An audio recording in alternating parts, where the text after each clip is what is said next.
All right, this woman really broke down why white liberal women are responsible for the explosion in woke culture. But I am saying that feminization has caused one specific particular problem, and that is wokeness.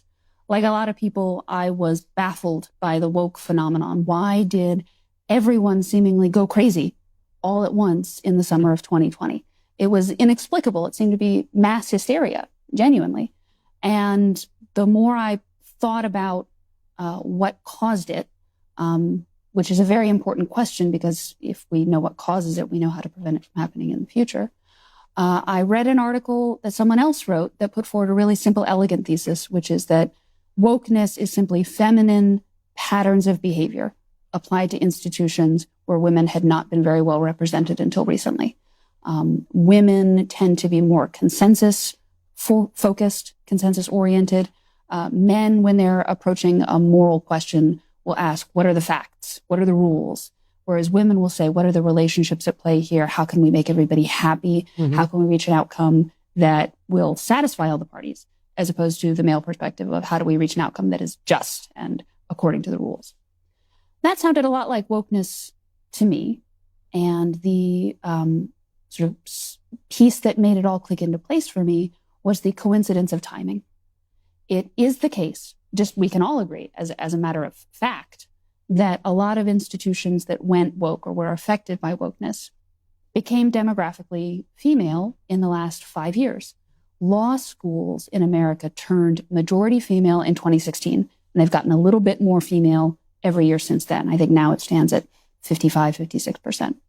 The New York Times became majority female in its workforce in 2018.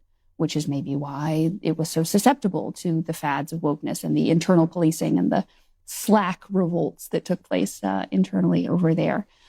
Medical schools are now majority female. The white-collar workforce overall, employees in the United States with college degrees, a majority of them are women. And managers, management positions in the U.S. workforce, 46% female, so almost majority female. So the fact that all of these institutions tipped over to being majority female around the same time that wokeness emerged seemed to me that couldn't possibly be a coincidence. And one of the most consistent psychological differences between men and women is women have a strong impulse of caring, right? Which is exactly, I'm not somebody who looks to evolutionary biology for the solutions to all human phenomena, but this particular one does seem glaringly Darwinian, right? That women see helpless things and they want to take care of them. That is definitely something that Darwin would find a pretty easy explanation for. But that's also something that wokeness can easily weaponize.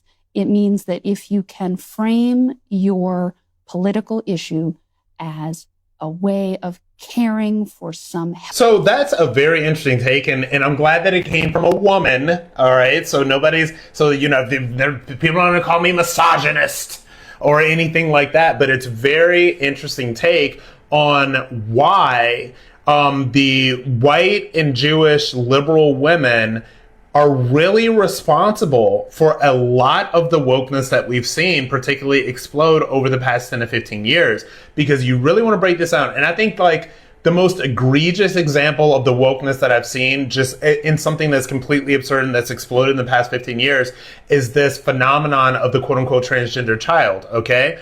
And so when you look at these quote unquote transgender children that are being trotted around the media and used as examples of whatever, you know who is always next to them? Their mother.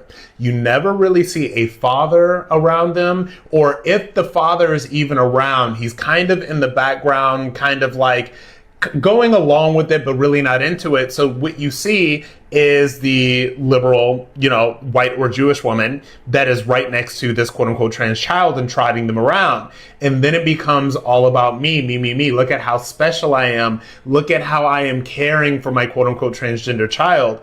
And so when you extrapolate that, and that is just, I think like the primary example I can think of right now. But when you think about the people that are in charge of all of the most woke institutions, look at the journalism industry, all right? I got my degree in broadcast journalism from Columbia University. The journalism field is 80% female, all right? If not more, all right? It is dominated by women.